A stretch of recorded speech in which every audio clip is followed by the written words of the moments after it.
Hi, everyone. It's really great to see you all. Just a note before we get started, we are going to have Spanish and English interpretation for this session. And so the way that works is we're going to ask that everyone add themselves to a language channel on Zoom.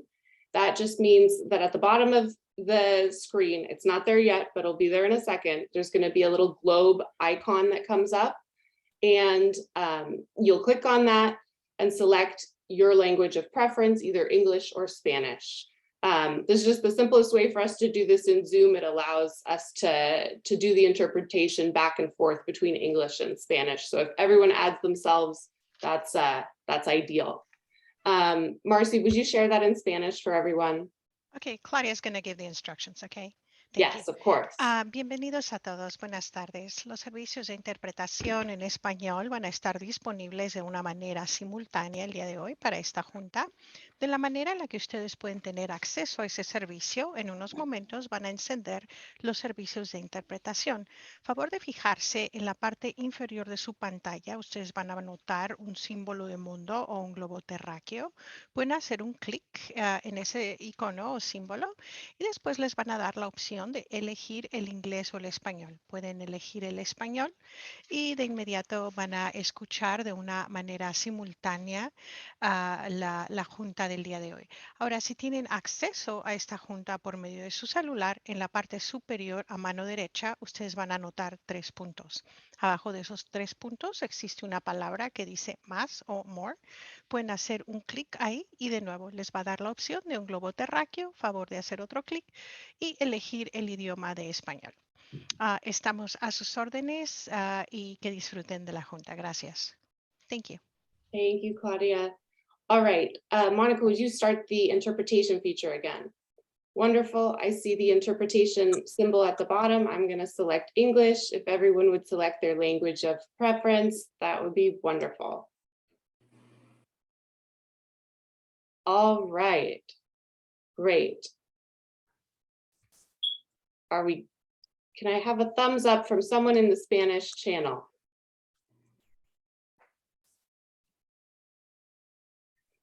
Marcy or Claudia, is it working? Okay, thank you, Perla.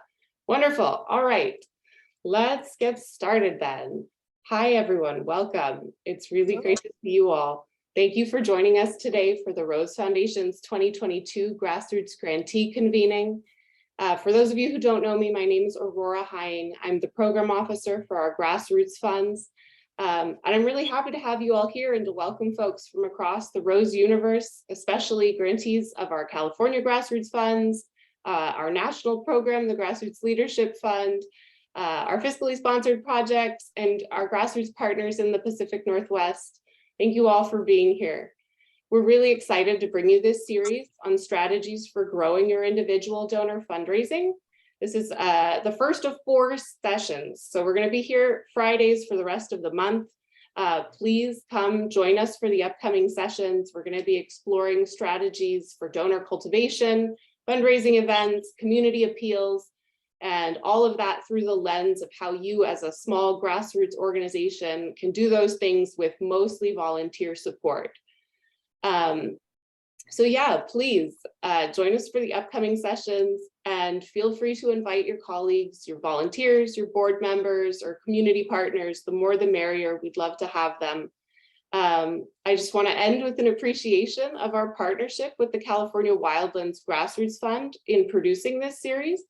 And a big thank you to Leah and the team at Nonprofit Learning Lab for leading the workshops.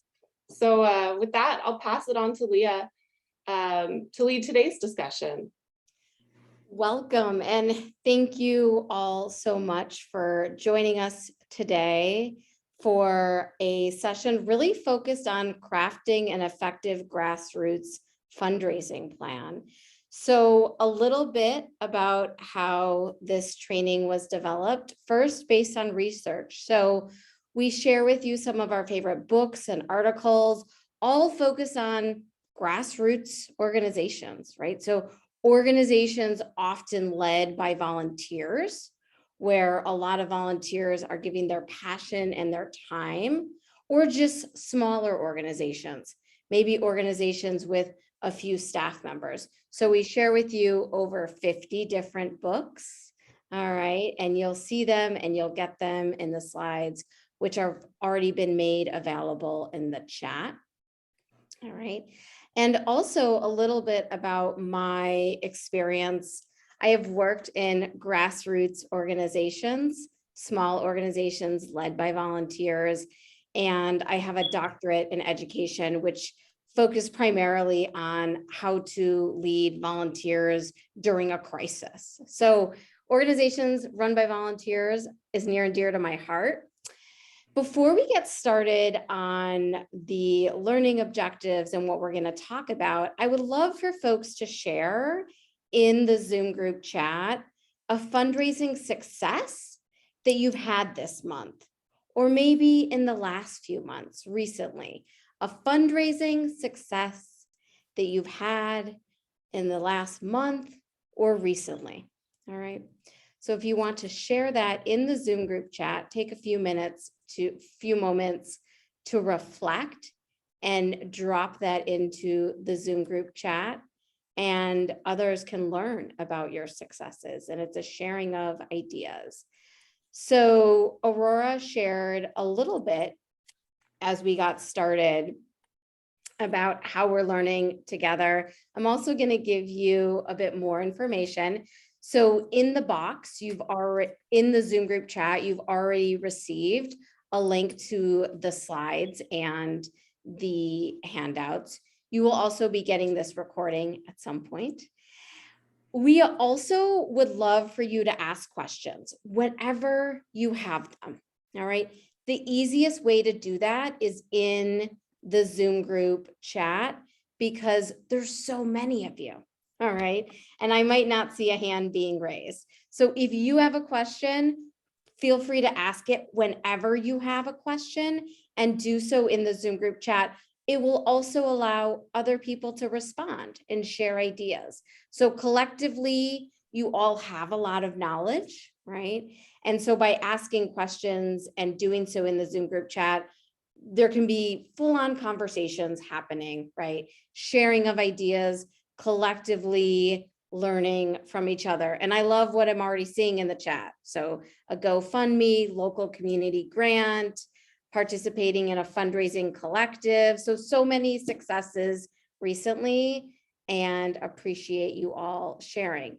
Should you need tech support, we have it. So there's 2 tech support folks available for everybody. And we're going to go into breakout rooms today. And the reason that we're going to go into breakout rooms is that I'm going to share lots of different ideas with you, lots of different strategies about how to create a fundraising plan. And ultimately, you as staff and you as volunteers, you have to go do this, right? I can give you lots of ideas, and I'm going to share with you lots of ideas and frameworks. And you then have to go implement this as a volunteer or within the structure and culture, right, of your organization and the capacity. So sometimes we always have to be thinking about, how would this work for my organization? How might I have to adapt this strategy for my organization? I do want you to continually be thinking about that throughout these series of trainings, right? You always have to adapt and tweak any idea to fit your structure, to fit the number of volunteers that you have, right? Or maybe the part-time staff, or just your local community, all right? So we are in breakout rooms twice today, and we would totally appreciate everybody to be on camera for that, because it just makes them more fun and inviting and personal. You don't have to be on camera right now. I will let you know when you're going to go into a breakout room. That's when we do ask you to be on camera. So learning objectives. What are we going to talk about today? What are we going to dive into? So we're going to dive into how to set fundraising goals. All right. Donations don't fall out of the sky. We have to create goals. All right. And they have to be realistic. They can be stretch goals. All right. So what does it look like to create goals within your organization? who sets goals, how do we set goals that are achievable? All right, we're going to talk about that. How to create a fundraising plan that works for your team and your capacity, right? So we want to create plans that are achievable and that aren't overwhelming. We don't want to burn out volunteers. We want to make sure that our volunteers are enjoying their work and that we can recruit more volunteers and that the ideas that we have within our plan are achievable. It helps to boost morale, all right, when we can achieve things together, okay? And then we are going to talk about the unique attributes of grassroots fundraising and of rural fundraising, all right? So there are certain attributes and characteristics that we have to remember, all right? If you want to meet with a donor and they live 150 miles away, what does that look like? Or they only live in your region 6 months out of the year, or you're striving for goals that you just don't have the capacity to do, right? We're going to talk about that, okay? And then how to create a fundraising plan that works, and then some sample templates. So I can give you all the ideas, but sometimes you got to put this down on paper, okay? And you have to put it into a Google document that you share with your volunteers and with your committees, and you all review, can we actually do this, right? If we can't do this, we shouldn't put it down on paper because potentially it's not achievable. And when you create a plan, everybody has to take a part of the plan and do it, especially when you have volunteers. You all have to do the work that you say you're going to do. And then also reflecting on how to fundraise in rural communities. So a few weeks ago, you all responded to what you wanted to learn. And we are going to talk about these things over the next 4 sessions, all right? How to build a fundraising list, how to ask for money. Sometimes it feels uncomfortable.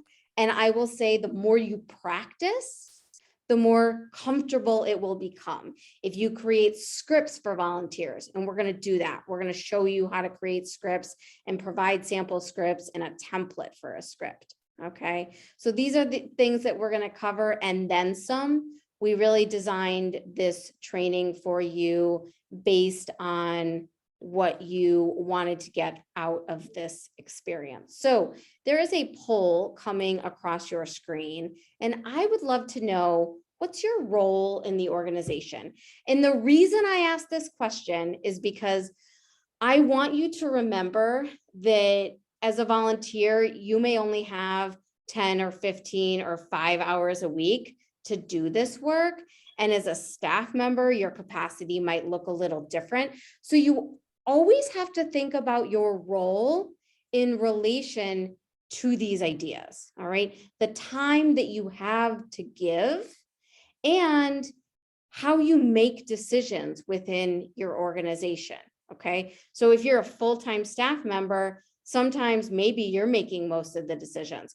If you're a volunteer or you're a board member, maybe you have to get approvals to make decisions about how we achieve goals, right? So it's important to think about how the work gets done in your organization and what makes sense based on your role within the organization. So that's why I asked this question, because I think it's so critical to think about how you fit into the structure of your organization. We don't do this alone. We often work with other people. All right. So I'm going to close the poll and share where you all are at. And it looks like we have a range, right? Some part-time board members, volunteers, and full-time staff members. So thank you for sharing that with me. So how to set fundraising goals. So a few resources and books that I think are helpful when it comes to learning about fundraising, grassroots fundraising, rural fundraising. You will get these slides, don't worry. So why we set goals, all right? We set goals to get focused, okay?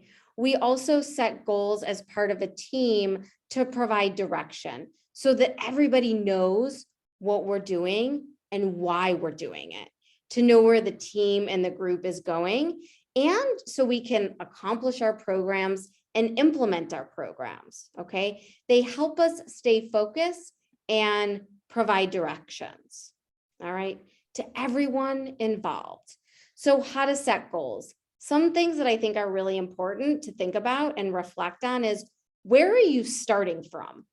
What did you do last year, right? With your team, with your resources, with your capacity, and then where do you want to go?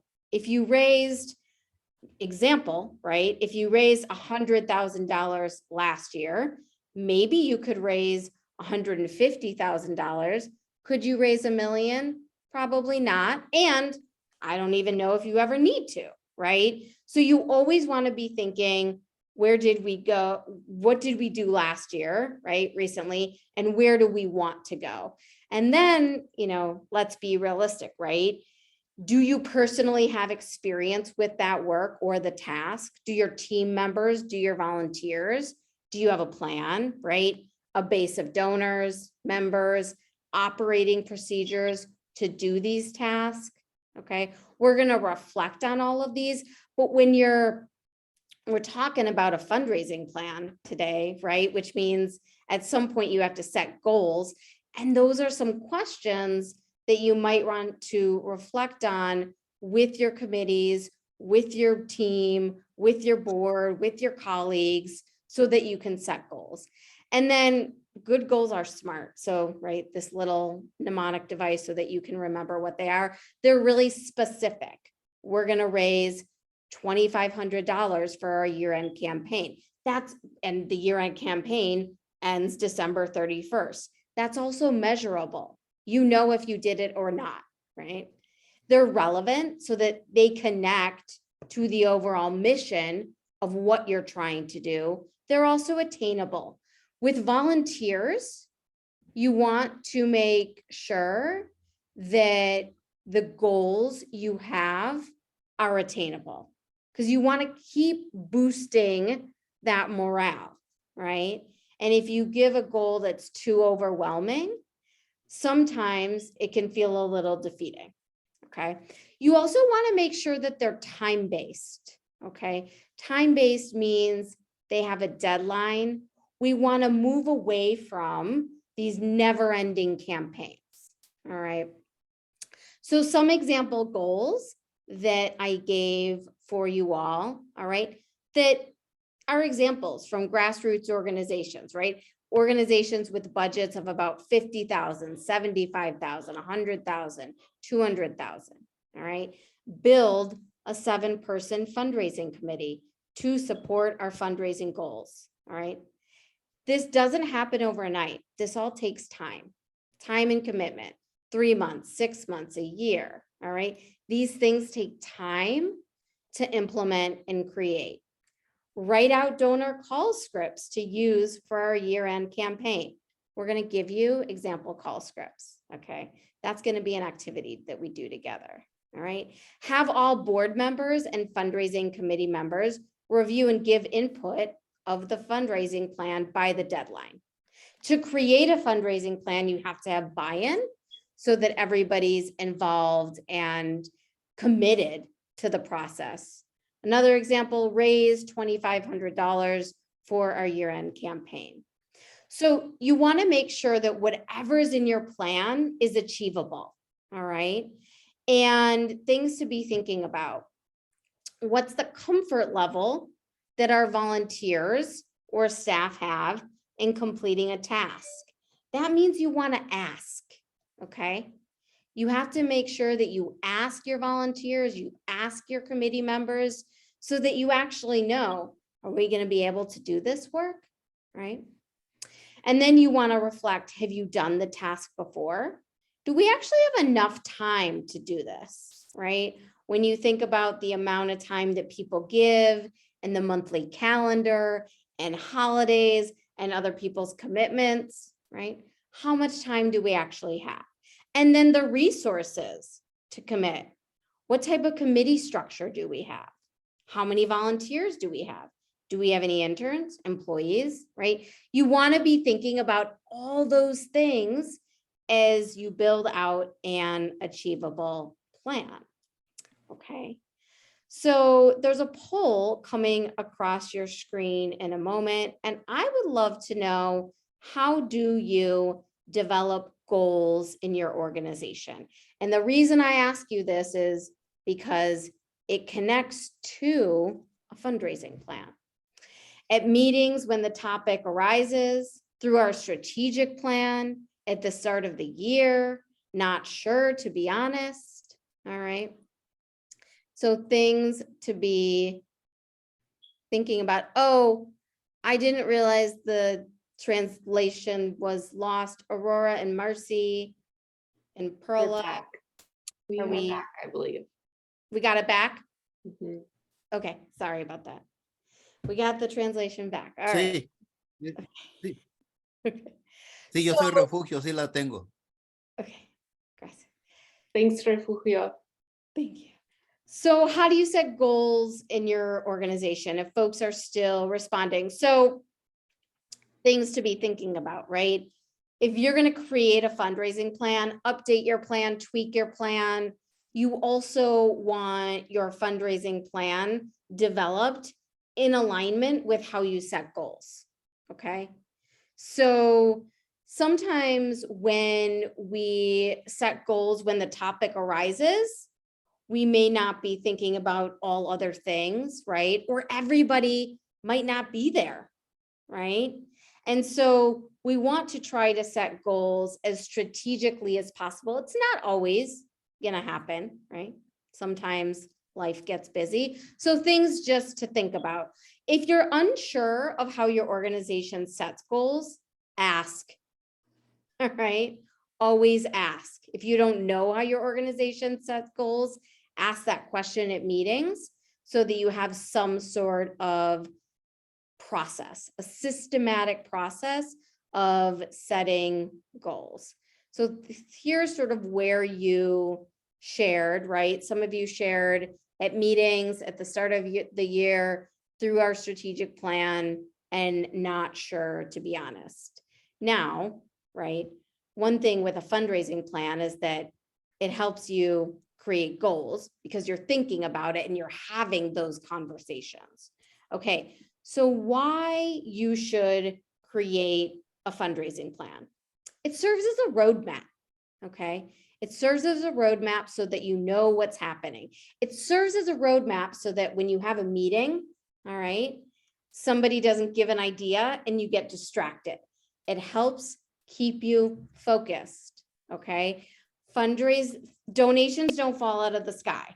The way you get them is by having a plan and working the plan and making sure that people are doing their work and getting the task done that you all set out for yourself, okay?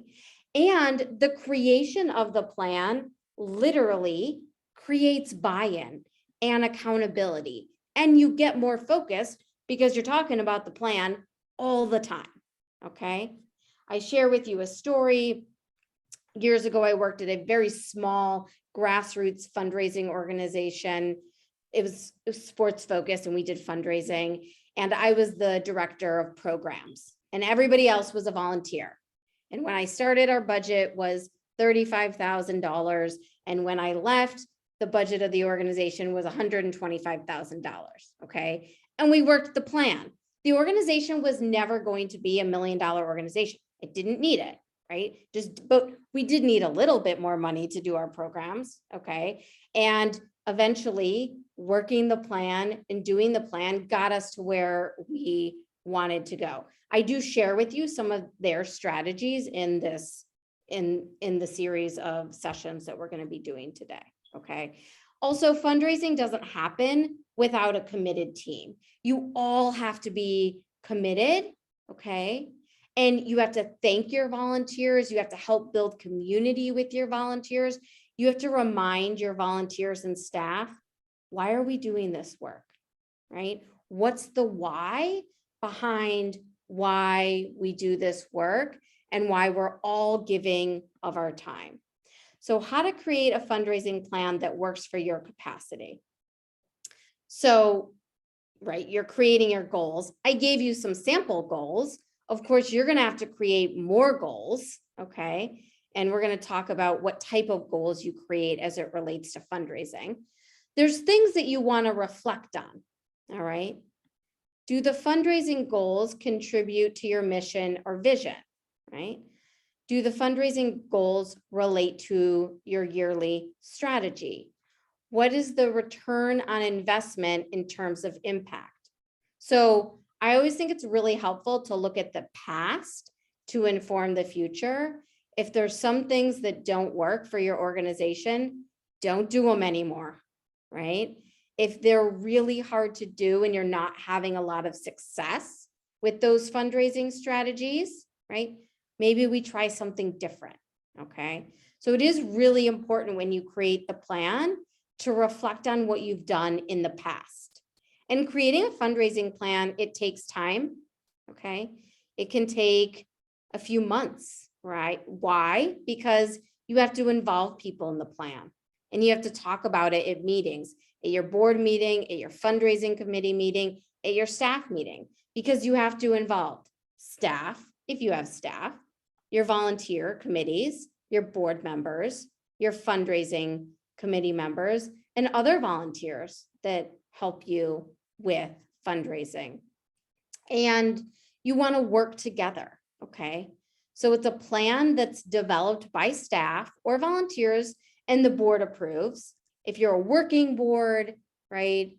Or if you're a hybrid board where it's more oversight and not a working board, somebody has to approve of this, okay? So people have to see it, all right? That means that it has to be via a Google document, right? Or on paper that people see and that they get to look at and that they get to give input, all right? That's why I love Google Documents, because it allows everybody to give input and you can share the information. You want to make sure that when you develop your fundraising plan, it's collaborative, all right? As you create your plan, you want to be thinking about your people power, all right? So there's a poll coming across your screen, all right? And I asked this question because you need to be thinking about who's going to do all this? How am I going to get input? How do people feel right now within our organization about our workload? Okay. We have active committees led by volunteers, right? We feel a bit tapped out right now, right? It's important to be honest. We have paid staff, we have limited part-time staff, we have an active board of directors that give of their time and talents, all right? These things are really important to reflect on to make sure that whatever you put in the plan is achievable. It helps boost morale, all right? If you can show success to volunteers, to staff members, all right? It helps create more success. So it's really important to think about what's our people power capacity, all right? Of course, we're going to talk about how to build lists, how to get more volunteers. We are going to talk about all those things, all right? Don't worry. It's also really important to reflect on where are we right now, because you want to build a plan that's realistic. The questions I'm asking you, you want to have those conversations with your volunteers, with your board members, with your committees, all right? Everything I'm asking you, you need to ask people within your organization so that you can get there and so that you can achieve these fundraising goals that you have for yourself. All right, so it looks like some of you are feeling tapped out right now. That's understandable. Some of you have a really active board, right? Active committees. And some of you have limited part-time staff and some of you have paid staff. Things to think about, right? And this takes time is if some of your volunteers are feeling tapped out, right? Or your board members are feeling overwhelmed, strive to build committees, right? Volunteer committees that maybe involve others, right? That maybe involve folks that aren't necessarily doing all the work. We'll talk about recruitment later, all right? It takes time. I always say The recruitment you do now is what you have in 6 months. The recruitment that you did 6 months ago is what you have right now. All right. Recruiting volunteers takes time, recruiting committee members. All right. And so if you want to be thinking about the future, sometimes that means doing the work right now to build that leadership pipeline. All right. So what goes into a fundraising plan? All right. This is how you create it, right? How you create those goals, right? How you think about what we put into the plan. So one thing I do want to make sure that everybody is aware of is fundraising fundamentals. Okay, this is what I call fundraising fundamentals. All right, before we talk about all the different fundraising strategies. First and foremost, there is donor identification and research. Who are you going to ask? And what will you ask for? All right. You always want to make sure that your ask aligns with the person that you are asking. All right. You don't want to ask for $50 from someone who could give 500 or 1,000. All right. Which means sometimes we have to do research, right? Sometimes we have to figure out who's in the know. You don't want to ask somebody who was already asked by somebody within your organization, right? You want to make sure that people in your organization are talking to each other about who's doing the asking. And then of course, you want to build your list. We'll talk about how to build your list. We do that more in the second session, okay? So cultivation, all right? This is building relationships, all right? Engaging your donor prospects and preparing to make the ask. When you make your ask, whether it's a phone call or a meeting or somebody comes to an event, you will feel more comfortable making the ask if you know the person is going to say yes. How do I know if somebody's going to say yes? Usually, I know if somebody's going to say yes because I've had conversations with Leah, right? I've called Leah on the phone and I've talked with her about her desires for helping the organization. I've asked her what she's interested in about the organization, right? I've asked her questions about how she wants to contribute, how she wants to make an impact. And then when I pick up the phone and ask her for the donation, right? I generally have a sense of if she's going to say yes or no. All right.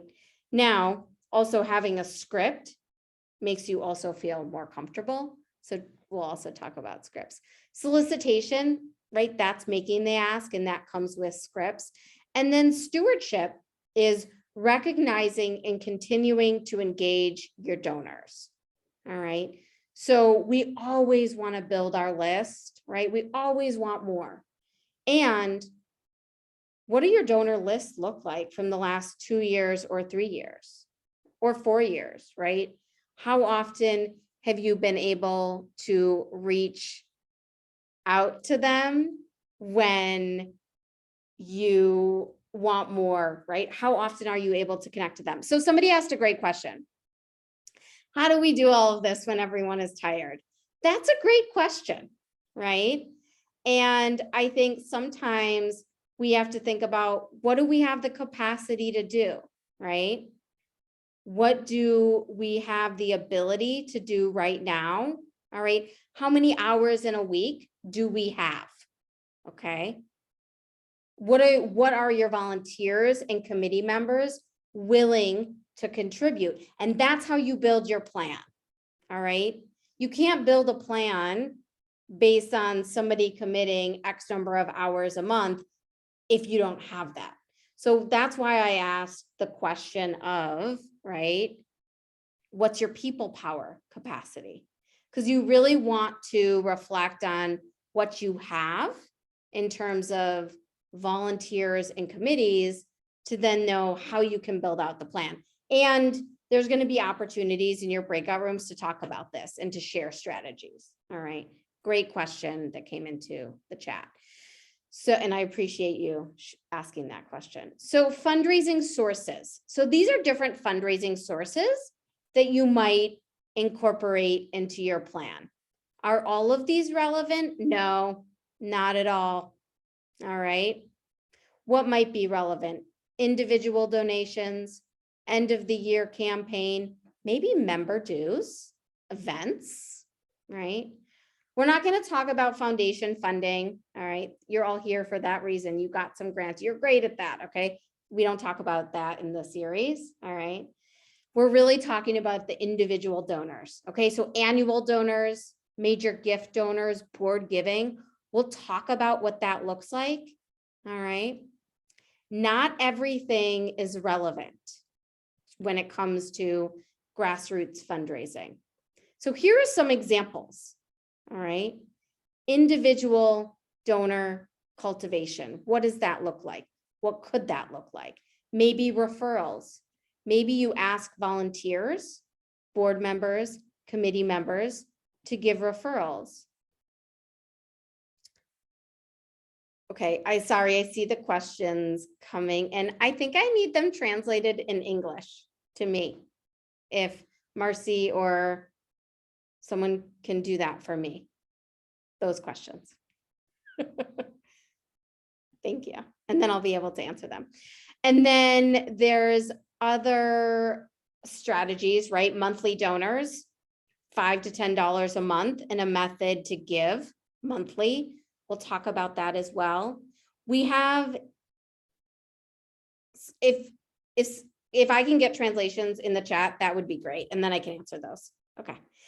So then I also want you to be thinking about, right, when it comes to a fundraising plan, the year end is coming up.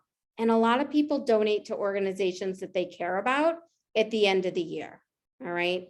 So how are you thinking about that when it comes to your year-end contributions? All right. And then board giving. Do you do a required give or get? All right. Give means we ask every board member to contribute $500. We ask every board member to get $500. So there's an option, right? They don't have, if a board member doesn't have the capacity to personally give, they can get it, right? And ultimately, it depends on what's best for your organization, all right? And then community events, right? And that might look like advanced planning or themes, right? Themes to the event and getting people to attend. So these are some fundraising strategies. Other fundraising strategies, right? That maybe we hear about, but maybe we don't need to do at the moment, all right?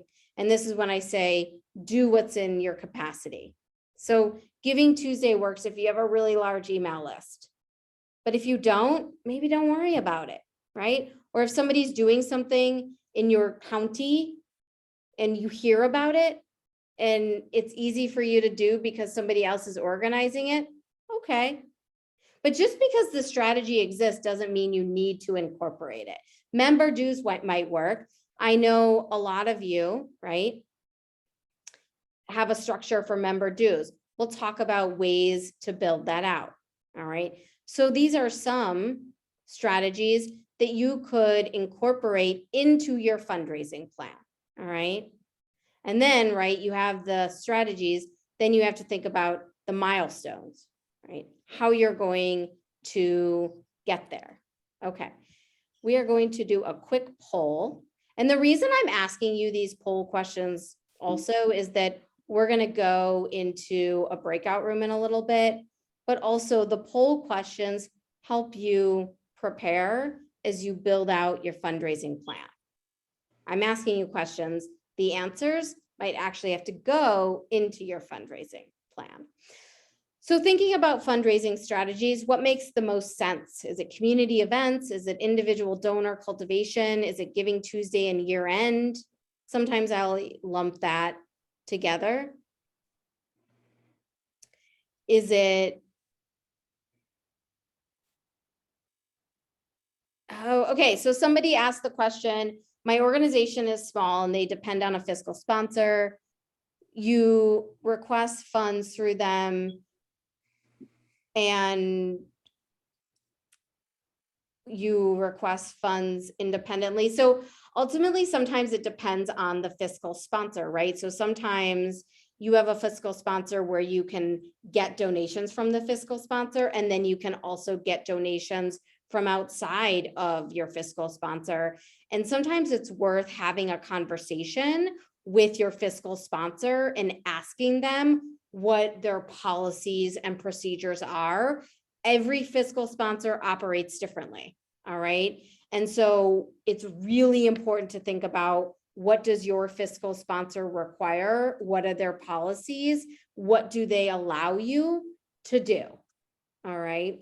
And so often, right, a fiscal sponsor is just there to manage the operations and they're not giving you funds. And then sometimes it's the opposite. A fiscal sponsor is there to help you build out your fundraising capacity, and they also want you to be self-sufficient. They also want you to go out into the community, build your donor list, build your volunteer list. So it really depends on the fiscal sponsor. I'd say maybe one action step for you is to have a conversation with your fiscal sponsor and ask them how other organizations have been successful that they fiscally sponsored, what they would allow your organization to do. And it might also be good to check in with their policies and procedures, because every fiscal sponsor is different and you want to make sure that you're following their policies. So it looks like, in terms of fundraising strategies that make the most sense. Oh, we lost the Spanish. Okay. Let me know when you get it back, Perla.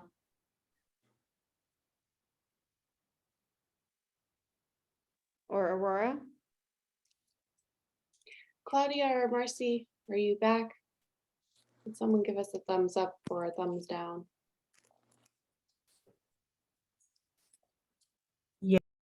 Claudia. They're back. Okay. Thank All you. right. So the reason I asked this question is, this is what has to go in your fundraising plan. All right. Whatever you're responding with, I want you to put those strategies in, and then I want you to build out how you're going to achieve those goals. So if you're going to do a community event, how many community events are you going to do a year? What are the fundraising goals? If you're going to just do some community events to recruit volunteers, that's great too. Not every event you do has to strive to make money. It could just be to get volunteers who then serve on your fundraising committee, who then, yes, right, are going to go and raise money on behalf of your organization. So my goal for you, right, is to build out your fundraising plan. That's why I asked you these questions, okay? I'm going to also give sample templates later on so that you can see sample templates and think about what might be most relevant to you.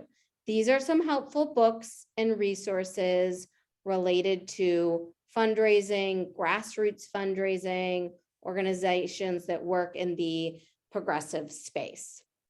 So I gave you a lot of information, all right? And I think it's important that you reflect and think about, what are we gonna do, right? A lot of the questions that I asked you, I actually want you at some point to go ask those of your organizations, right?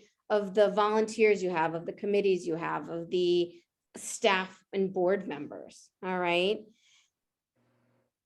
So we are going to go into a breakout room, all right?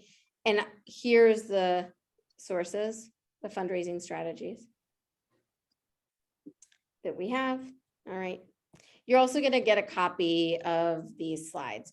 So we are gonna head into a breakout room and you're gonna have a little conversation, all right? And the conversation you're gonna have is gonna focus on some questions, all right? How does your organization set goals? Actually want you to talk about that, all right? Because that connects to your fundraising plan. What fundraising strategies discussed seem most feasible given your organization's capacity? Okay, I'm going to go back to that slide right here. Is it, community events? Is it member dues? Is it individual donations? Is it end of the year campaign, right? Which strategies seem most relevant given your capacity? I don't want you putting things in your fundraising plan that you can't achieve, because it doesn't help boost volunteer morale or staff morale. The goal is for your fundraising plan to be realistic and to achieve it and to work the plan every week or every month, right? You're always striving to work the plan, okay? And then how does your leadership team approach the fundraising planning process? Meaning, how do you plan for fundraising? All right. What does that look like? All right. And if you don't have a way and a method, say that, right? Or if you want to improve it, say that, okay? Collectively, there's a lot of knowledge within this group, and you all are going to have a conversation about these questions that I've posed to you. Also, a few things, all right? Logistics. You are going to have 10 minutes for this conversation. I realize this conversation could be 6 hours or 4 hours or 3 hours, but that's not what we have. And the reality is I want you to have this conversation with your team, okay? So this is just a taste of, all right? Be on camera in breakout rooms. It just makes it more personal. And some of you know each other, all right? Some of you know each other, okay? Also, scribe and leader. What is that? Well, you're all going to be in different breakout rooms, and Aurora created breakout rooms based on the size of your organizations and the work you do, okay? But the reality is we only hear literally the ideas of the breakout room that we're in. So what I want you to do is I want there to be a scribe who writes down aha moments that happen in your breakout room and then share them in the main Zoom group chat after the breakout room. All right. So scribe. And then a leader. What does a leader do? A leader helps us get focused and makes sure that everybody gets the opportunity to chat. So the goal when you go into a breakout room is to get self-organized within the first 20 seconds. Okay. So that's the goal, right? The idea behind this breakout room is for you to plan and strategize and get organized. So we are going to head into our breakout rooms right now. Our tech support is going to put us into breakout rooms.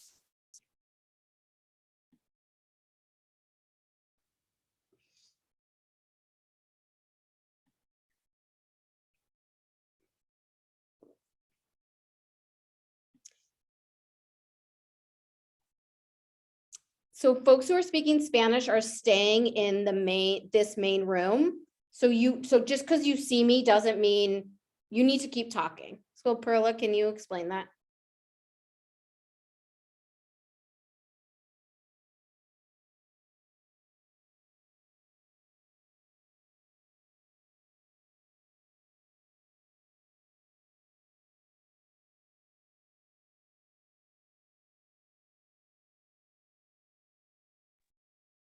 Claudia, can you explain that? Because I think they aren't talking because I'm in. Okay.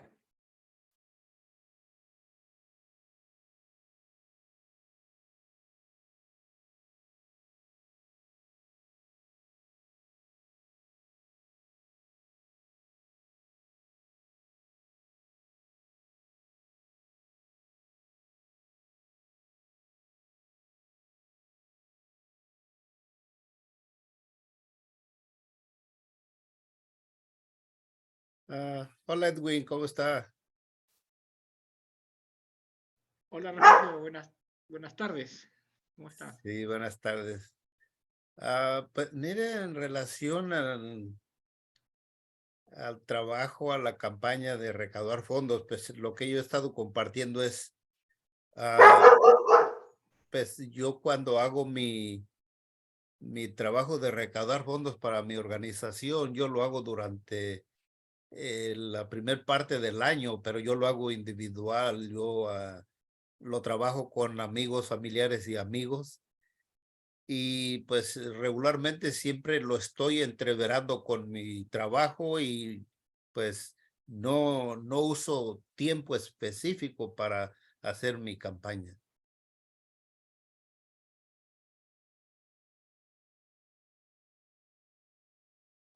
Bueno, en mi caso, nosotros, mi organización se llama Duwamish Valley Sotimira Association, somos relativamente nuevos. Hemos empezado hace unos 4 o 5 años,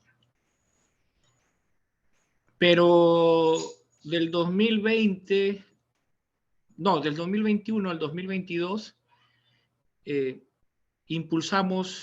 cambiamos el nombre de nuestra organización, hicimos una alianza estratégica con un fiscal sponsor, de tal manera que presentamos 11 proyectos para el 2022, del 2021, y los 11 proyectos fueron aceptados. Entonces nosotros prácticamente recibimos una recaudación de casi $800,000. Pero eso sobrepasó nuestro límite de capacidad, ¿no? Entonces, yo traté de mantener al equipo base que me vino acompañando entre el 2020 y el 2021, y eso creo que me cometí un error, porque al tratar de mantener a 4 o 5 personas, no les pude dar un full time job. Entonces, muchos de ellos se fueron, ¿no? Porque lógicamente que la mayoría trataba de buscar una estabilidad económica. Entonces, para el próximo año para el próximo año de las lecciones aprendidas, estamos elaborando un plan estratégico de desarrollar nuestro plan estratégico.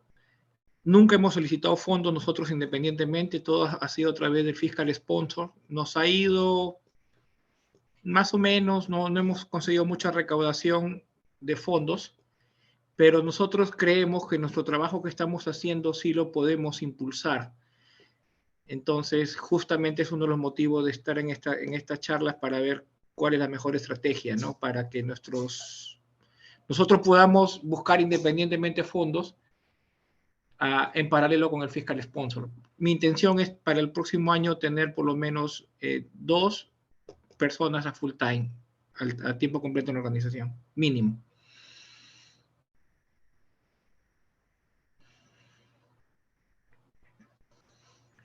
Muy interesante play, Edwin. Gracias.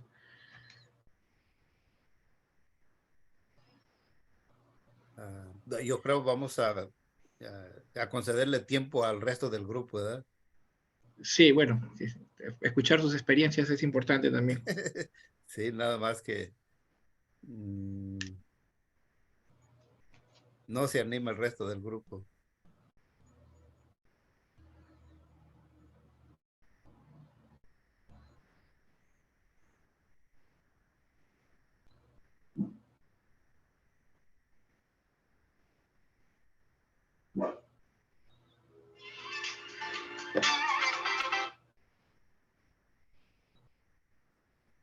Voy a hablar yo, no tengo mucha experiencia. Qué elegancia, Mariana. A ver, ya se sabe que no tengo mucha experiencia. Sí la tiene, sáquela, sí la tiene, no la guarde. Nosotros somos un comité muy pequeño aquí en la comunidad de Lamón, y nosotros también nomás estamos en base a los grants, que gracias a CRP, la organización donde Refugio trabaja, ellos nos dan siempre el soporte para poder agarrar esos fondos. Ahorita estamos un poco debilitados porque sucedieron unos acontecimientos y el comité se debilitó un poco. Ahorita estamos tratando de ver cómo vamos a levantarnos otra vez poco a poquito. So, perdimos un miembro del comité. Creo que algo es esencial en este comité y por eso está un poquito debilitado. Pero es base a grants y también estamos con un fiscal sponsor y ellos son los que pues a ellos manejan todo y porque nosotros no somos, ¿cómo le llaman? ¿Cómo le llaman, Refugio? A lo que, como es esta Gema, lo tienen mute. No son un C4, C3. Sí, algo así, no me recuerdo cómo es esta Gema. Yeah. So, 501c3. Oh. Organización no profit. Sí, Sí. una organización no No. lucrativa. Ya, soy ahorita, como les digo, estamos poco debilitados, pero por eso estamos aquí, para poder aprender cómo le vamos a hacer más, cómo vamos a seguir adelante. Y también pues los proyectos siempre son a base cuando se aplica a la beca, te pone ahí el plan de trabajo que se va a hacer. So, ahí es donde vamos a estar haciendo el plan de trabajo y ya durante las juntas es donde vamos checando, que nosotros lo hacemos mes a mes y vamos checando cómo es que vamos. Todo. Gracias, Diana. Ya ve cómo se puede. Sí se puede, sí se puede.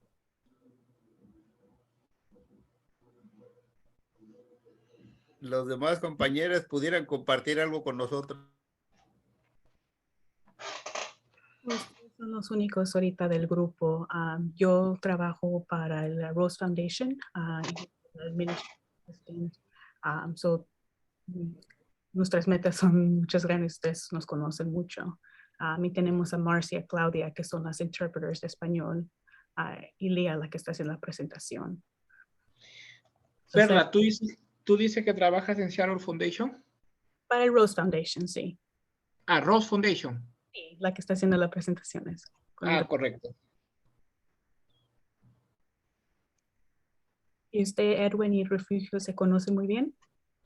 No, recién nos hemos conocido acá. Sí, apenas ahorita. La cosa es que, como yo les he estado compartiendo, yo soy un organizador comunitario en CRPE, es Center of Race, Poverty and the Environment.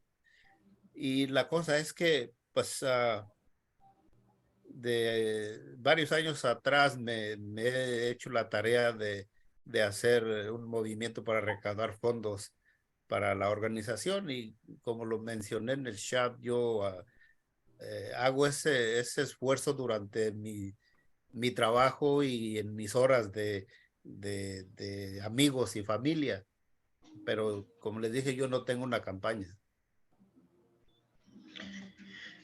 Bueno, tengo, esa es la pregunta que debemos abordar, que aparece ahí, ¿no? Bueno, nosotros, como les comenté, estamos elaborando nuestro plan. Hemos regresado a la... Ok. Claudia, can you let them know that the breakout room's over? All right. It was good. All right, folks. Thank you all so much for participating in that breakout room.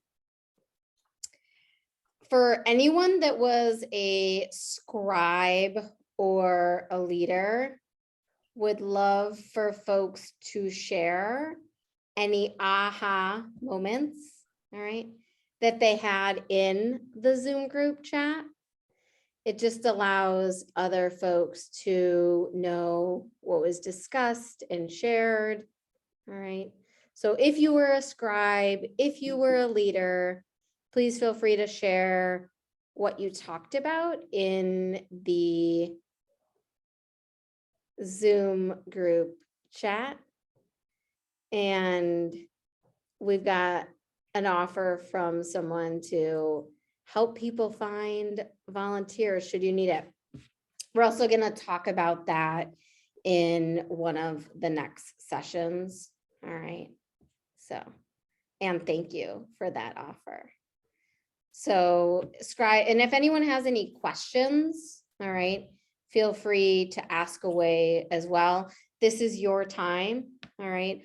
One thing that I think can be really helpful is taking the questions, right, and the content that I've shared with you and bringing that back to your organization and asking your committees, your staff, your team members what they think, all right? Because you're not doing this work alone, all right? You're not doing this alone. Hopefully you're not doing this alone. We all operate within the structure of an organization, all right? Which obviously impacts how we do our work, right? And what we can accomplish, all right? We are going, would love to know how folks are feeling. I realize I'm throwing a lot of information at you, so you can let me know in the Zoom group chat. And feeling tired is okay. And feeling two emotions, confident and tired, is also great too. We are coming back from our break. I love that folks are feeling excited. All right. We are, you know, partially that's why we're here, right? To help you come up with new ideas and to give you sort of new strategies that you can bring back to your organization and share with them. So, Sandra, thank you for sharing what you talked about. So if you're just coming back from your break, please share in the Zoom group chat how you're feeling, so we all have a sense of where folks are at. Also, lots of great ideas in the chat as well. So things that I wanted to remind folks of, right? Sort of the unique characteristics that you encounter, right? When you're doing grassroots fundraising or when you're volunteering or working in a rural area, all right? Lots of different things to be thinking about. And the reason why I want to talk about these elements is because on some level, these factors, right, these unique characteristics probably have to be incorporated into your plan, all right?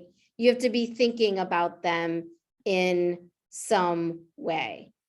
So these are some helpful books to read, resources to read, all right? So rural community fundraising. So distance is a problem, all right?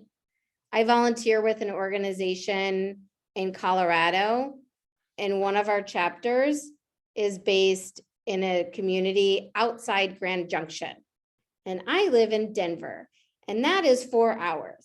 And there is a few mountain passes in between, right? And we can't plan anything in January and February because sometimes the road is not passable. So we don't do anything in person, right? So, right, there's certain things that you have to be thinking about when you're doing rural fundraising, right? Physical geography, it can sometimes impact people's ability to gather in person.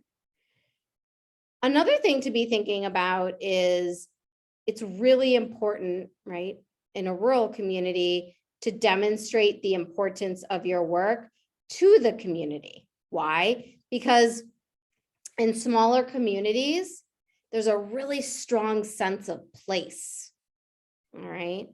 A really strong sense of place and commitment to the region, okay? So how are you able to demonstrate the importance of your work?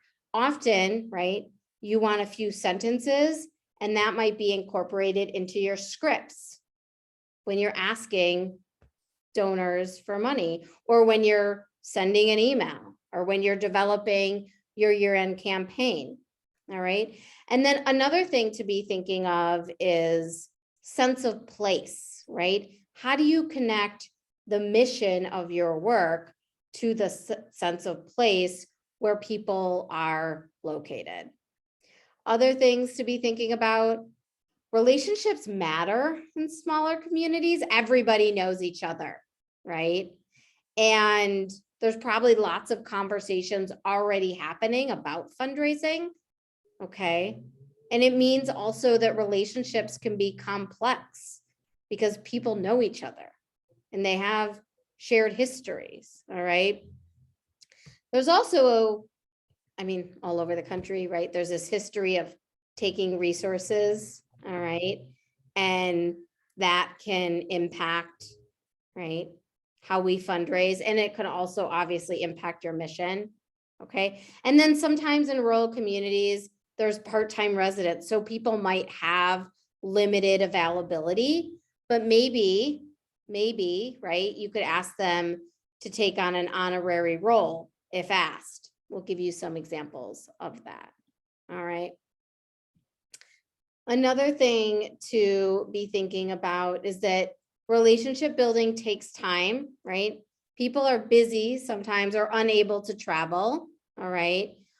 In addition, all right, it might feel like you're competing because maybe there's lots of organizations asking the same people for donations, which means sometimes, right, we have to think about the mission and the work that we do and beyond just who lives physically in our area, right?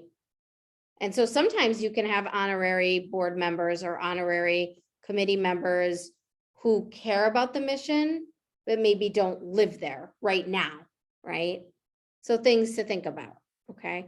When we talk about building your list, we'll give you some strategies, all right, and how that relates to it. Also, sometimes relationship building takes longer when people already know each other, all right? And so you might have to just seek guidance and advice and ask questions when you're doing a meeting and trying to build those relationships.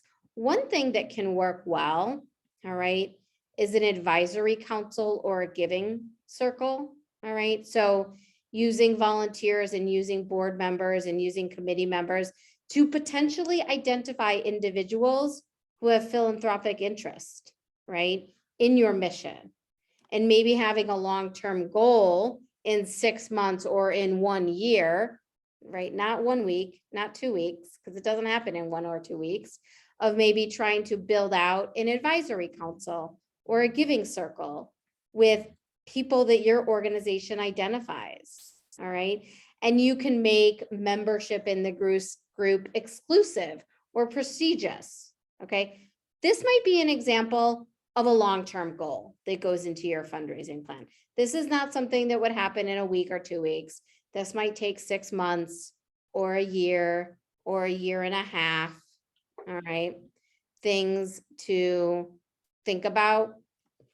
So Edwin asked a great question. How do you prevent other older organizations and small communities from seeing you as their competition? So sometimes it means, you know, obviously there's lots of different, so collectively, there's a lot of knowledge. I would love for folks to answer this question in the Zoom group chat. And, all right, sometimes it means sitting down with folks or picking up the phone and explaining what you're doing, all right? And identifying what you're doing and how it might be different, right, than what other organizations are doing, all right? Because you know the work that you're doing and you know how you're different from other organizations. And sometimes you have to frame that way more clearly for folks, okay? And it might take time for people to understand the nuance and understand the difference. If there's an older organization, maybe they're not led by volunteers. Maybe that's what makes you unique, right? So identifying and being really clear about what your unique characteristics are of your organization is important in building those relationships. I always think it's important to do, and this is not in the slide, okay? So I always think it's really helpful to do an environmental scan, which when we're talking about conservation groups, it might have a different connotation, but a scan of who all does this work in my city, in my county, all right? And who serves a similar population, all right? Who might think we're a competitor, but once they really truly understand what our mission is, they realize that we're not, all right? And sometimes building relationships takes time, all right? And when you live in a smaller community, sometimes people feel like the donors are theirs and nobody can, have those donors, right? And it is competitive, and it just means really explaining the nuances of your organization and what sets your organization apart from all the other organizations. What makes your organization unique, right? How do you talk about the work that you do? Okay. So things to be thinking about. All right. Great question that came in.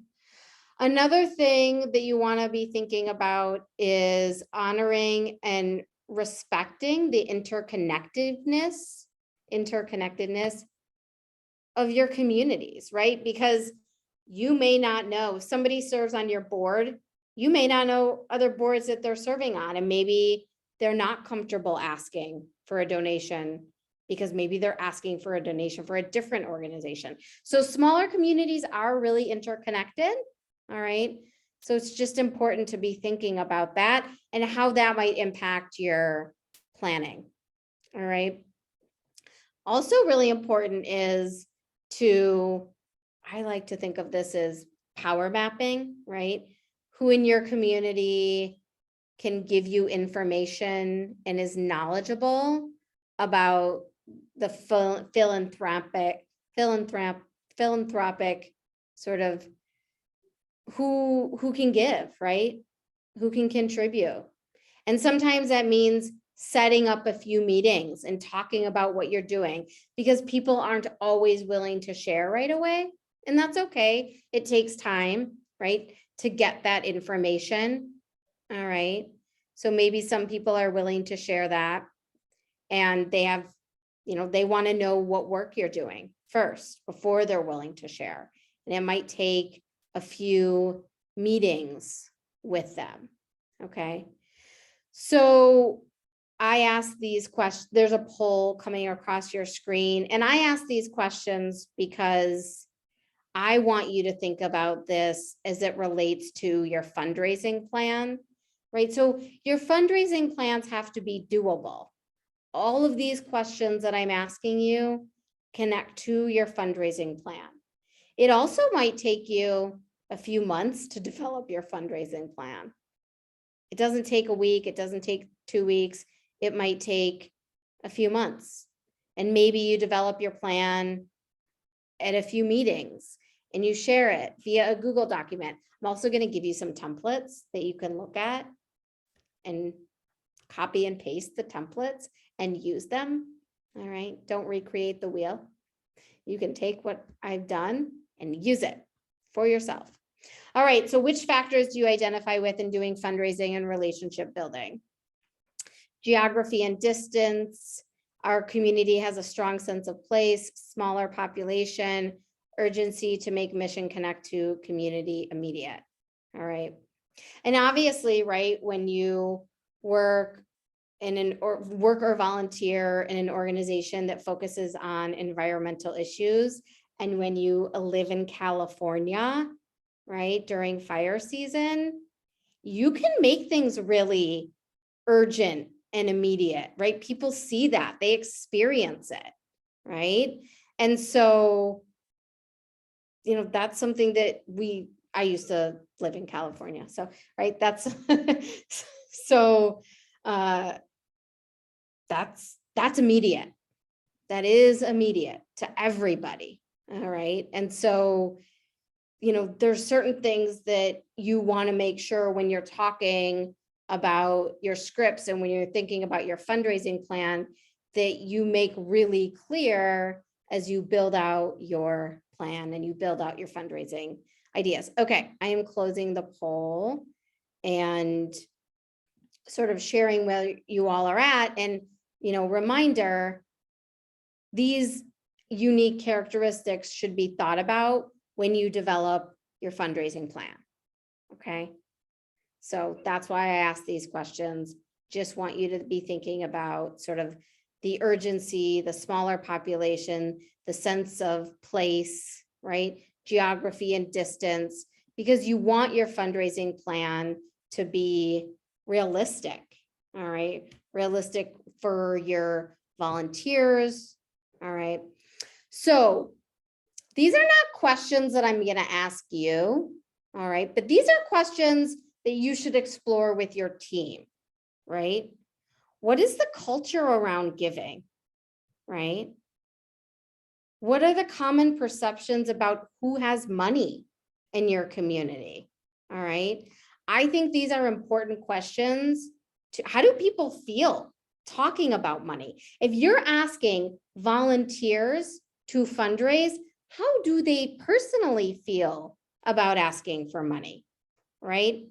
Maybe a script isn't enough for them, okay? So I do think it's important to have these conversations because you're asking people to do this work within your organization, and maybe it's not getting done because, you know, culturally they're not ready for that, or they just have different thoughts, right? And so it's important to explore this, all right, and to have these conversations within your organization, because this has to be part of the plan, all right? So thinking about, you know, how are you organizing in alignment with who's in your area, right? With the different groups in your area, with your volunteers. How are you aligning the work that you do with the people who are giving of their time, all right? Other things to be thinking about, right? Are there people who've moved out but still feel connected to the area, all right? Who naturally has an affinity to your organization? Affinity is people who care about the work that you're doing, all right? So I'm gonna share in the next workshop, I did some research. I pulled some of your organizations and I did a little environmental scan to give you ideas of who you could connect with, all right? So we'll talk about that in the next session. If I could get a translation for the chat that just went in, because I don't know if there's a question for me or if it's for someone else. And then also thinking about, are there volunteers in your organizations that have deeper connections to the community than you that might be better able to answer all of these questions that I posed to you? All right. Because when we work in organizations, it's important to ask and do the work together. All right. And then another thing to be thinking about as you build out your fundraising plan, what are the resources that you need to support your work besides just money? All right. Is it space to do an event? Is it people power? Right? Is it, you know, what else? What else do you need? Is it supplies? Because sometimes, right, we could build out our fundraising efforts by starting really small, okay? And then going in for the larger ask later, all right? Who are your constituents? Who are the people that you serve? And are they donors? So years ago, I ran a grassroots, small grassroots organization. The people we served were not our donors. Why? Because we were trying to get them to first understand our programs and services. We had other people, a few people, right, who were funding. And it took a few years for the people that we served to then get impacted by our organization, to then serve on the board and bring their friends and build that affinity to our organization. All right. And then who shares our values? Which organizations in our county, community leaders or companies? Who shares your values? All right. I want you in your fundraising plan to have that written down and to know that and to have done that research. All right. Which is why fundraising plans take a long time, because you want to identify the community leaders who share your values in your county within 100 miles, right? Or 150 miles. And you want to get them committed to the work that you do. That takes time. All right. That takes a lot of time. Okay. So I am going to. All right. So there's a very good question. Perla translated that. I am going to write a really long answer to the question in the chat while you are all in breakout rooms so that everybody can see that as well, because it's hard when it feels like you're competing for the same dollars. And sometimes sometimes you just need to build the relationship, right? And to understand more where the jealousy might be coming from or the competition might be coming from, right? So if there's somebody that's a part of the organization that you have a relationship with, right? Exploring a conversation with them, all right? Also, it can also be challenging when you're thinking about collaborations, right? So yeah, donors always want to know who you're collaborating with and who you're working with. And sometimes when you get a donation from a different source, it comes with more success, right? If you show that support, all right, that could bring more success sometimes too. So I am going to, if anyone else has an idea and an answer for Edwin, share it in the chat. I am also going to respond to this in the chat as well. And we are going to head into our breakout rooms. I also want to remind folks that, right, as you plan, you are gonna also, as you plan, you are gonna come up against these issues. And the idea, right, is to create strategies and milestones that help you tackle the issues that you're facing, all right? Which, right, takes time, it takes work, it takes sort of building community and building those relationships, all right? So in your breakout room, I want you to talk about, all right, what are the unique attributes of your organization and how does it impact fundraising? You're talking about that in the chat right now, right? That some of the counties we're in, it's hard to raise a lot of money, okay? And that sometimes there's a lot of competition, okay? Also, thinking about what are the resources that you need to support your work, all right? What are you finding relevant to, grassroots and rural community fundraising? And ultimately, like, I want you to create a plan. How can you take this information and create a plan? All right. How can you take some of these ideas? How can you go back to your team and develop, right, some strategies, right? Because right now, what I want you to talk about is strategies to navigate, all right, the difficulties you might be encountering. Okay, so that's what this breakout room is all about. It might be relationship building, it might be planning, it might be thinking about donors who have an affinity to your organization but don't live there but might be interested in it, right? It might be trying to further build relationships with people and demonstrating how you're unique and different, right, than the other organizations that are already being funded. You're all volunteer led. They're not. Look what we can achieve with all volunteers, right? Okay, giving you some answers, but I know that collectively you all have a lot as well, all right? That's why we are going into our breakout rooms right now. We are going to head into our breakout room. Can you see see my slides? Yes, we can see them.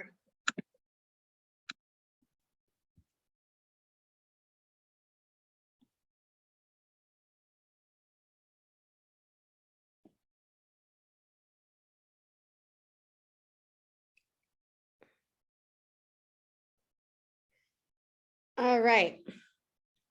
As folks are coming back, please feel free to share any aha moments in the Zoom group chat. I'm also responding to a question that somebody asked in the chat, which I think was Amanda.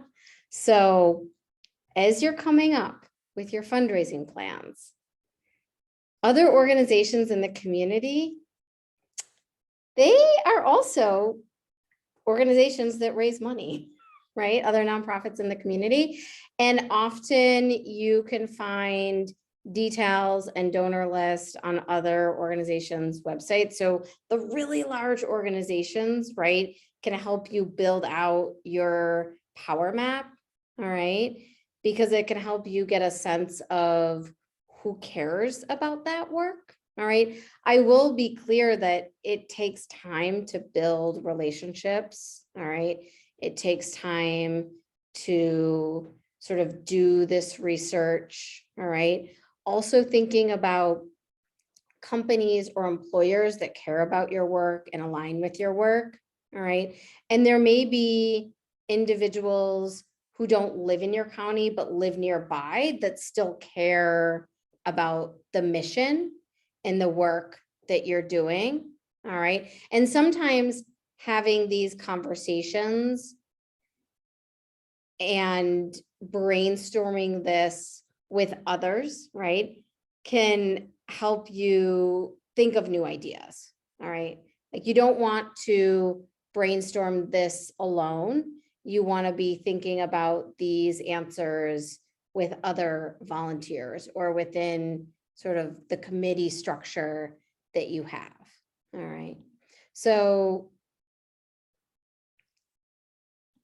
other questions, aha moments, feel free to ask away, all right? And I will tell you, as someone who's worked for a grassroots organization, I sat through many no's the first few years that I worked through our fundraising plan, all right? And sometimes it was the one yes or the two yeses that I would then march in front of, right? When I wanted to try and secure more funding. And one thing to also think about, right, is you're all here and you're connected to the Rose Foundation, which is a pretty big deal, all right? And I think that success breeds success and you can share that, right? I think that that's an opportunity to also share and highlight, all right? When you're seeking funding, right? Like share the successes that you've had, okay? Because that will help you as you're working towards building out your fundraising plan, sharing the successes, because donors want to see those successes, all right? Hopefully that's okay, Aurora. Okay, creating a fundraising plan that works. So I'm a big believer in creating goals and attainable goals. All right, so things that I would, or a question in a poll that comes across your screen, right? The fundraising goals that we have developed are, all right, align with our expertise and capacity. Be honest with yourself, all right? Maybe we need to develop goals. That's okay too, all right? Connect to our current donor base, our stretch goals, all right? Totally unrealistic and I did not set them, all right? And you can be honest too, all right? It's really important.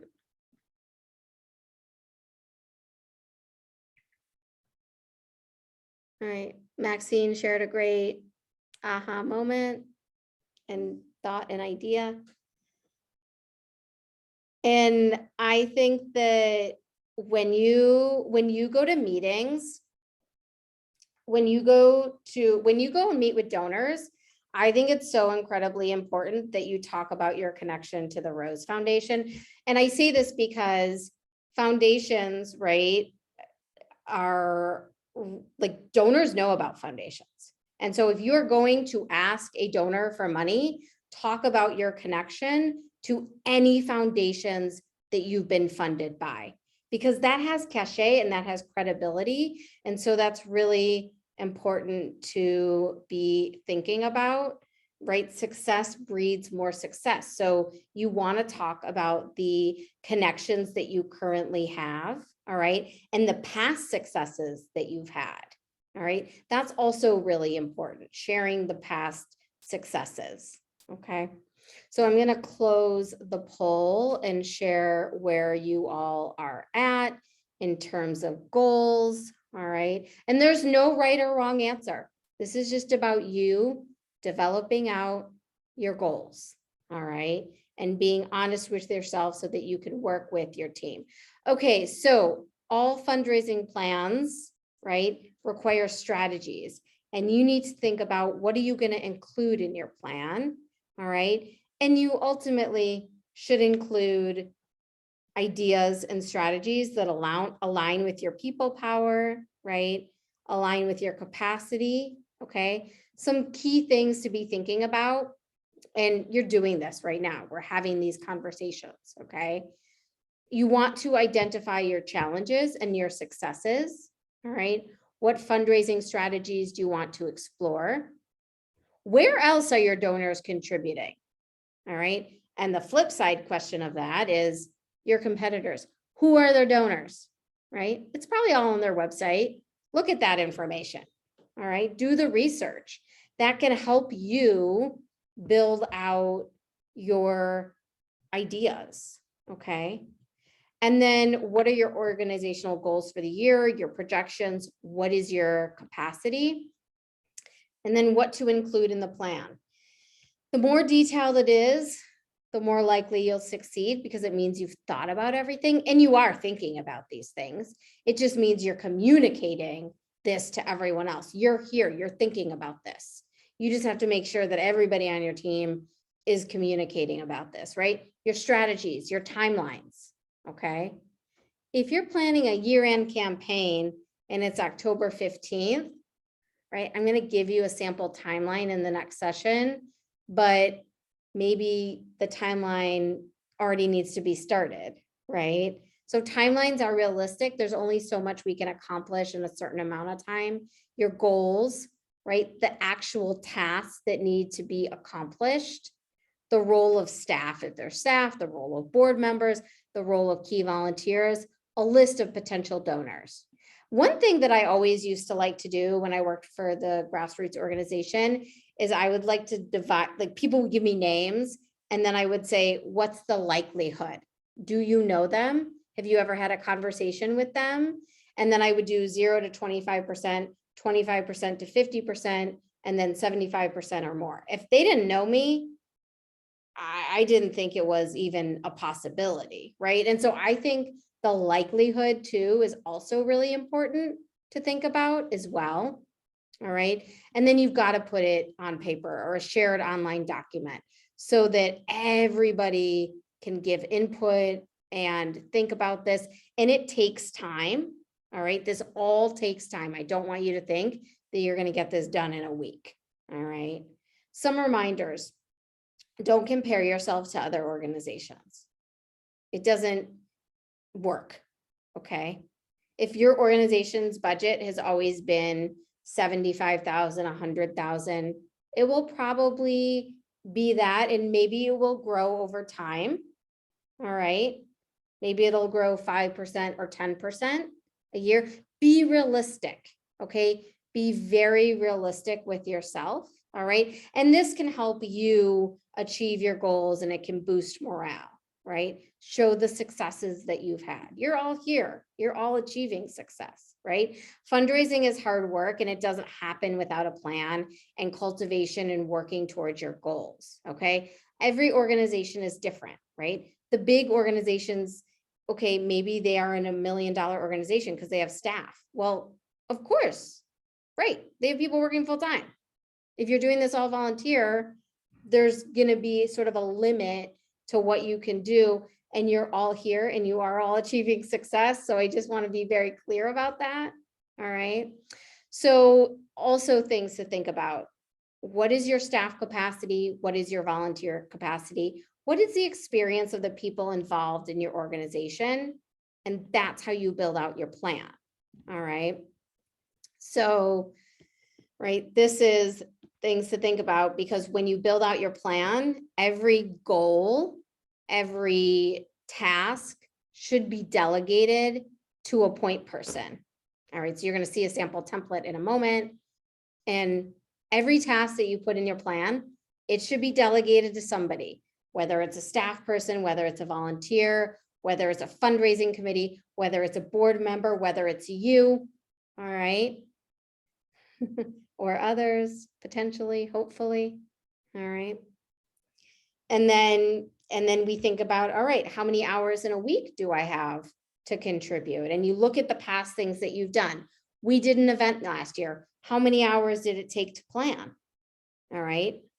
We did a year-end campaign. How many hours did that take to do? And then you start to think, all right, this is actually what we have time for. Okay. And I don't want people to burn out. So you don't want to do things that are beyond your capacity. All right. So I'm going to close the poll and share where you all are at.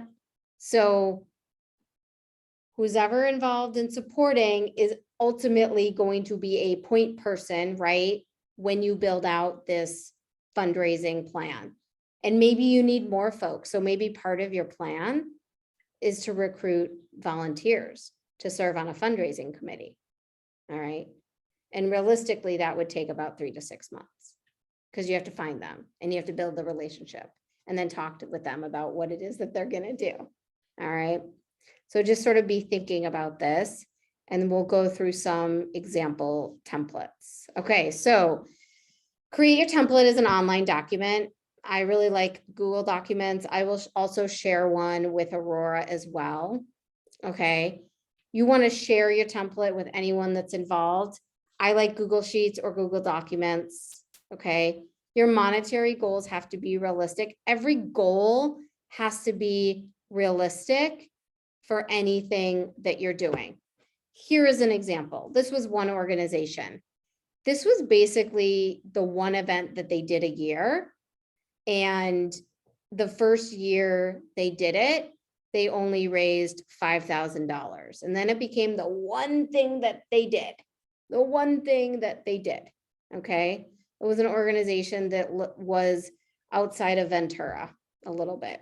And it took them several years to get one donor who's willing to contribute some land for the event, right? It was a piece of land that they owned, and they did this garden party. All right. And so this is sort of the details in terms of what you want to include in your fundraising plan. Here's another example. All right. Strategy. Okay. What is the strategy that we're going to do? Member dues. All right. What are our expenses? Well, we have to pay for the platform, right? Which takes, and we have to pay for the cut that takes from the donations, right? So that's $1,000 a year. And our income is $5,000. And who's the point person? Staff. And how do we do this? Well, we direct mail out once a year, and we promote through our email, right? Or annual garden party. It's a volunteer-led effort. All right. We do this as a summer event, and we do nothing within 7 days or 3 weeks, because this takes a lot of our effort. All right. These are the details you want to be clear about. All right. So that you can build out your strategy. Here's another sort of example. This is the revenue plan. Okay. So $55,000 organization. We get $10,000 from foundations, $5,000 from individual donors, a silent auction, right? These are just little examples of how you might divide out your fundraising plan and things to be thinking about. You want the details you want, right? If your annual budget is $150,000, you want to make sure that all your strategies equal that. And then you want to have things that are more detailed like this, right? Expenses, income, point people. And then at some point, right, you need way more information. All right. If we're doing a year-end campaign, what's our time frame? Well, we probably start mid-October, right? End of October, right? What's it cost? Well, maybe we just do it online and maybe we only send out an email. So there's no direct mail cost. All right. Things to think about. Okay. So here are some examples of the depth that you would put into your plan, right? Identify target list of sponsors that align with our mission. Assign board members to be liaisons, right? Because they have to go do the work, right? Develop a touch plan to provide structure for how and when we reach out to potential sources of funding. So if you know you want to develop a relationship with a funder, you probably have to first talk with them about what you're doing, right? Pick up the phone and say, I wanted to let you know about what you're doing. And I wanted to invite you to an event we're doing in 3 months, 4 months, 5 months. Maybe they say no. So you pick up the phone in another month and you call them and ask them again, right? Okay. Another example is, right, strategies to achieve the plan. You want more volunteers. So maybe you need to identify people and recruit. All right. And if you want certain types of volunteers, you need to identify the certain types of volunteers that you want. The more specific you are in your plan, the easier it will be to work your plan. And then you got to work the plan every single day that you're working. All right. It takes time, but as long as you focus in on the plan and you build it out, you will get the and you want to get the commitment from other folks, right? Because as you create your plan, it's a collaborative process and people give ideas and you build momentum. You actually do build a lot of momentum because people get excited about it and they see what is possible. Okay, so some reminders. Build a plan that works. Don't compare yourself to another organization. All right. Use the templates, like the ideas. I'm also going to send an online link that you can just copy and paste and use. Maybe duplicate it so you're not all using the same one. 1 to 3 months is building out your fundraising plan. That's what it's going to take. Got to get a meeting with your volunteers, right? You got to ask some of the questions I asked you. All right. Also, this is hard work and takes time. So just want folks to remember that. So we are coming to a close. Aurora is going to post the link to our evaluation and our survey. And we are going to close out with a final question, which I would love for you to respond to in the Zoom group chat. What is one thing you learned today, either from each other or from the slides or from a conversation that you had that you will try to implement? I will also stay on and answer focus and networking. Love it. I will stay online also and answer any questions that folks have as well. So thank you for your time today. Appreciate everybody learning with us. Thank you all for being here and thank you, Leah. If you all would just take a second to fill out the evaluation form, that'll help us build better sessions in the next 3 weeks and give us some feedback that we can use. So I appreciate it and I appreciate you all being here. Thank you.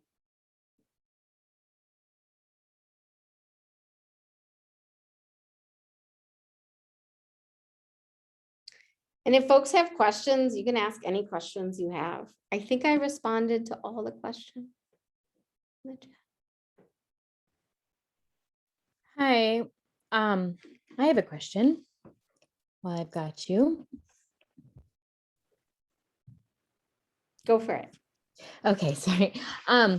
So I was the one that asked about raising funds in our rural community. I mean, we have the lowest per capita income in the whole state. So, but we do have this incredible wilderness in our backyard that part of our mission in our organization is doing stewardship in that wilderness. So we're helping steward and taking care of this wonderful place that people from all over the world come to use. We do, I mean, I'm gonna put on the spot Bay Area populations, because we do have a high user amount from that population, and we know that it's a wealthier part of the state. So how would we really build our donor base in a place that we're like 400 miles away from and, you know, have no connection to really physically? Yeah, so who's using so I get that the location, so so that I can better understand. Also, to be clear, this is we formally ended the session. I will stay online and answer any questions that anybody Thank has. you. So just so people know. Okay. Aurora, just so you're aware. So, you know, when you build out your map, right, of sort of who's a potential donor, it might not be the people that physically live near the space. It might be the people using the space. So Okay. you have tourists using the space and thinking about sort of how you might be able to collect their information in some way, in some capacity, right? So talk to me about what you do to connect with the people that physically use the wilderness area.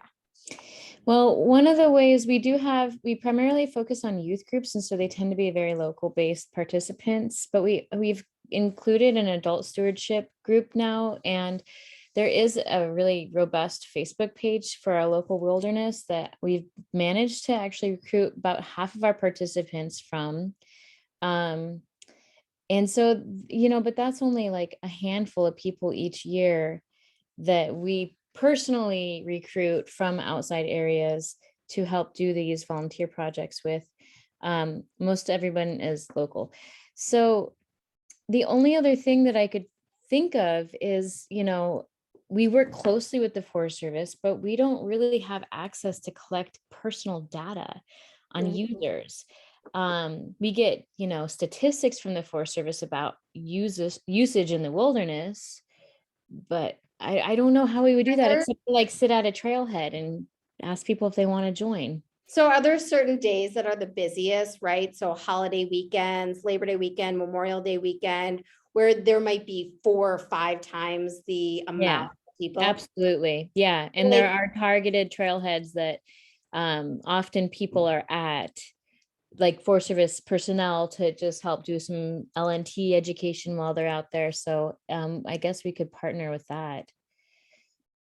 Yeah, potentially. I was in an area in rural Colorado over Labor Day, and right at the start of the trailhead, there were tons of conservation groups, and I had no idea who, like, right, I signed up for everything, but that's me. But like, right, like, how could you tap into maybe not the people that live there, but the people that use the service, and like, and you know, build that into your strategy, which is, you know, right, you always have to think, this isn't gonna be accomplished in a day, because you gotta wait. So it's October, you might not be able to implement that strategy until President's Day weekend or Memorial Day weekend, right, a long holiday.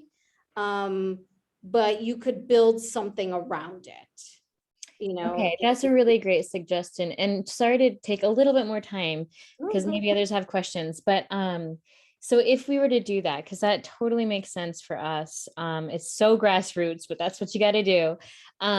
What is the kind of ask we would have there? I mean, obviously we could say, hey, do you want to join our trips and volunteer, stay in the loop? We can definitely do that. But I also feel like, is that an opportunity to directly ask for donations for this very active stewardship group? I don't know. I mean, it depends. So, I mean, if others have questions, you can write them in the chat. If others have ideas, you can also share to raise your hand. But one thing to think about is, like, could you team up with whoever, like, I don't know the leadership of how these spaces work, but could you do an event that day and invite people that are already going to be there, where maybe it's like a 10 or 15-minute thing when they're going off the trail or they're coming into the trail. There's some, right? It's usually families with kids, or right. So like you engage them in some way. So you're not just flat out asking for a donation, but you're actually engaging them and building a relationship, so they have a sense of, like, because sometimes you might not know, is this the park? Is this the national forest? Or like what differentiates you between the different organizations when you go into the wilderness, like who, right? Like sort of differentiating yourself, but maybe doing a event of some sort, which could be literally 5 minutes, right? Like maybe it's, you know, an experience that you create for people before they go into the trail, where you then collect their email with a QR code, right? You like whatever it is in some way, and think about it as an experience. And obviously you probably have to get approvals to do that, right? Like all those things. Yeah. Okay, thank you. That's all very helpful. And it just sounds to me like this is the long game approach. The long game. I never said that this was a one, you're gonna get this done in a day. No. It's the long, right? Like that's what Grassroots is, right? It's volunteers giving of their time, and it's people, you know, like thinking of the calendar, right? Like what happens January to December? You know, that's why you have to plan for the future. You can't, this is not all immediate. It's the long game. All right. Thank you so much. Does anyone else have questions? I do. I was, I guess, taken with the kind of similar, you know, in our area,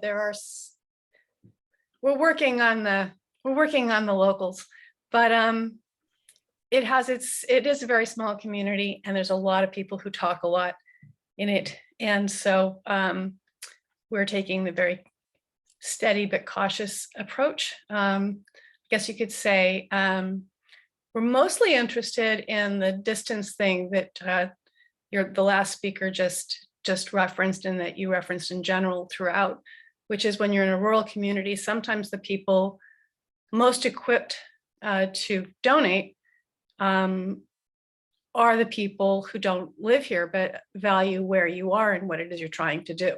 So that's kind of how we ended up with the grants that we've ended up with, which we're very fortunate and really grateful to have. But we're trying to turn a summer program into a full year thing, and that, you know, everybody's used to the other way around, you know, a school that wants to start a summer program and then you already have staff and so on. So we're trying to do the opposite. So the kind of asks we're hoping to get really need to be in much larger numbers so we can actually hire people. So with that thought, I was really intrigued by what you said about it takes time, but totally doable. I think that was like the third screen in about corporate donors. And I think that where we are, that might be a good fit. Do you have any words to get me started thinking about that more clearly? About like, do I have to like get a directory of every corporation in the Seattle area, or you know, like I don't know where to, I guess, how do I start doing the research in an efficient sort of way, since when we're not running program, I'm most of the hats that we wear. And so it's an allocation of this staff person's time, not the staff person time. So, but I think it's crucial. So I'd love to have your thoughts on that. So you're running a summer program right now, and you wanted to go to your program. Well, we want a lot of things. We're very fortunate. Actually, during COVID, our revenues were down because we didn't have as many people in them, but we had more programs to offer, and some of them are fully grant funded. which means we're providing a much bigger service. We have a notion of how to do even more throughout the school year. Some of that, to get there, it's going to get expensive, but I feel like corporate donors are going to be the way to go. Carolyn, sorry, I couldn't hear you. So, but I do want to say, like, if you have a program and you're looking to expand your program, all right, I couldn't hear a lot of your response because your audio was bad. So if you want to share, when I have a program and I want to expand it and I want to make it more than just a 1-month program to a 1 year, it's really important to think about the steps involved, because basically you want to do it 12 times over, right? Like, is that in your capacity? If you're doing something for 1 month and then you want to go do it for 12 months, is that realistic in terms of your time and in terms of the funding that you have? So like, one thing might be to think about asking a donor or a sponsor to fund something for 3 months to test first, if you have the capacity to do something for a year. And then thinking about, one thing that I like to always think about is a day in the life of somebody who's using my program. So if I'm doing a program for kids, right? Well, okay, who's in charge of kids? Parents. All right. So then a day in the life of a kid, if I'm running a program in the wilderness and kids use the program, but obviously kids can't donate to the program, I like to think of the day in the life of them. And the day in the life of a person who might use my program is they have doctors, right? Like all these little things that surround the person who might be using the program or using the service, right? Could potentially be your corporate sponsors. So I didn't hear who was your audience for the program. So I don't know if it was kids or if it was just the general population. But when I like to think of corporate sponsors, I like to think of the day in the life of the person, or a day in a week or a month or whatever it is, right? Of the person who's using my service and who wants to connect with that audience, right? Because sometimes corporate sponsors, they don't care about the mission, but they care about the people that are walking, right? That are going through the wilderness area and have 20,000 people walking through it. So it's a different, anyways, hopefully that answers the question or makes you think things differently. That actually was really helpful. I'm sorry. My rural location makes my internet very unstable, but sorry about that. But yeah, that I like that strategy. I think that suits us well. I think my biggest problem is I just don't know the city well enough. So I think I'll have to just do more research on that side as well to even know who those entities are that would connect with our thing. But I really appreciate the structure of what you're suggesting. I think is a good fit. Great. Anyone else have any questions? I will see you all next Friday, unless if you can unmute, or I will see folks next Friday. It was such a pleasure meeting you all. So thank you.